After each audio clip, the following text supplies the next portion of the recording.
بسم اللہ الرحمن الرحیم نحمدہ ونصلی علی رسولہ الکریم اما بعد۔ کل ایک صاحب نے ایک مسئلہ پوچھا، کیا موبائل پر اگر ہم خطبہ پڑھتے ہیں، یعنی موبائل میں دیکھ کر خطبہ پڑھتے ہیں، تو خطبہ درست ہو جائے گا یا نہیں ہوگا؟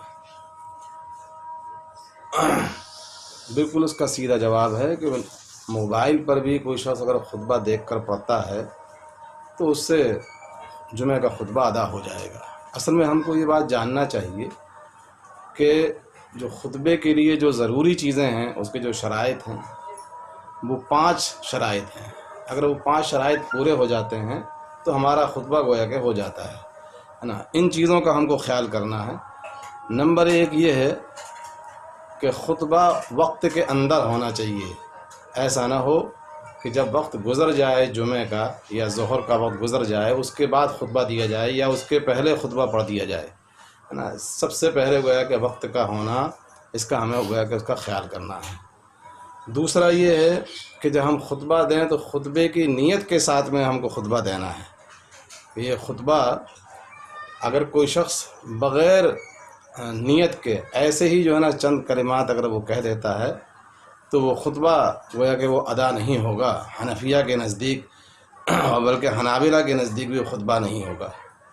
تیسری چیز یہ ہے کہ خطبے کو عربی زبان کے اندر ہونا چاہیے نا۔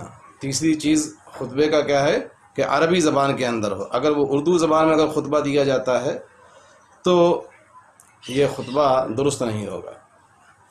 چوتھی چیز یہ ہے کہ یہ خطبہ جمعہ کی نماز سے پہلے ہونا چاہیے۔ اگر کوئی شخص جمعہ کی نماز کے بعد میں اگر یہ خطبہ دیتا ہے تو پھر یہ خطبہ درست نہیں ہوگا۔ اور 5ویں جو شرط ہے وہ یہ ہے کہ خطبہ اتنی آواز سے اس کو دینا چاہیے، چونکہ یہ خطاب ہے۔ خطبے کے معنی خود خطاب، آپ ایڈریس کر رہے ہیں عوام کے لیے، تو اتنی آواز سے ہونا چاہیے کہ دوسرے لوگ اس کو سن سکیں۔ ان 5 چیزوں کی اگر رعایت ہو جاتی ہے تو پھر جو ہے نا وہ خطبہ گویا کہ اس کا درست ہو جائے گا۔ اب باقی جو اس کے علاوہ جو چیزیں ہیں وہ سنن اور مستحبات کے قبیل کی چیزیں ہیں خطبے کے اندر۔ جیسا کہ یہ ہے کہ خطبے کو اگر ہم شروع کریں تو اللہ کی حمد و ثنا کے ساتھ شروع کریں، شہادتین یعنی اشہد ان لا الہ الا اللہ و اشہد ان محمد رسول اللہ، اس کے اندر اس کا ذکر ہو، اور اس کے اندر جو ہے وہ حضور اکرم صلی اللہ علیہ وسلم پر درود پاک ہو، لوگوں کے لیے اس کے اندر نصیحت کی جائے، اور اس میں خطبے کے اندر تقریباً جو ہے 3 آیتوں کے چھوٹی 3 آیتوں کے بقدر قرآن پاک کو اس میں پڑھا جائے، احادیث مبارکہ کو پڑھا جائے، اس میں عوام کے لیے نصیحت ہو، اور دوسرے خطبے کے اندر خاص طور سے اس میں جو ہے نا درود ہو، دعائیں ہوں حضور اکرم صلی اللہ علیہ وسلم کے لیے، آپ کی اصحاب کے لیے، آپ کی اولاد کے لیے، اور تمام مومنین کے لیے، ہے نا، اور خلفائے راشدین کے لیے، ان سب پر گویا کہ دعائیں ہوں۔ تو پھر انشاءاللہ ہمارا یہ جو خطبہ ہوگا وہ سنن اور مستحبات تمام چیزوں پر گویا کہ مشتمل ہو جائے گا۔ یہ اصل گویا کہ خطبے کے اندر ضروری ہے۔ اب چاہے اس کو انسان زبانی پڑھ دے تب بھی خطبہ ہو جاتا ہے، اور چاہے وہ دیکھ کر پڑھے۔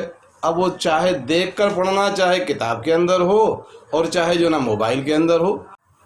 لیکن کبھی کبھی ایسا ہو جاتا ہے کہیں کوئی باضابطہ خطبہ دینے والا نہیں ملتا ہے، خطبہ پڑھنے والا نہیں ملتا ہے، تو خطبہ اصل نام ہے ذکر کرنے کا، چونکہ قرآن پاک کے اندر آتا ہے فَاسْعَوْا إِلَىٰ ذِكْرِ اللَّهِ وَإِذَا نُودِيَ لِلصَّلَاةِ مِن يَوْمِ الْجُمُعَةِ فَاسْعَوْا إِلَىٰ ذِكْرِ اللَّهِ وَذَرُوا الْبَيْعَ۔ تو گویا کہ اللہ کا ذکر ضروری ہے۔ اس کی تشریح میں تو فقہاء نے لکھا ہے کہ صرف ایک مرتبہ اگر تسبیح پڑھ دی جائے یعنی سبحان اللہ کہہ دیا جائے، یا ایک مرتبہ تحمید یعنی الحمدللہ کہہ دیا جائے، یا ایک مرتبہ تحلیل یعنی لا الہ الا اللہ بھی اگر پڑھ دیا جاتا ہے تو اتنا بھی کافی ہو جاتا ہے۔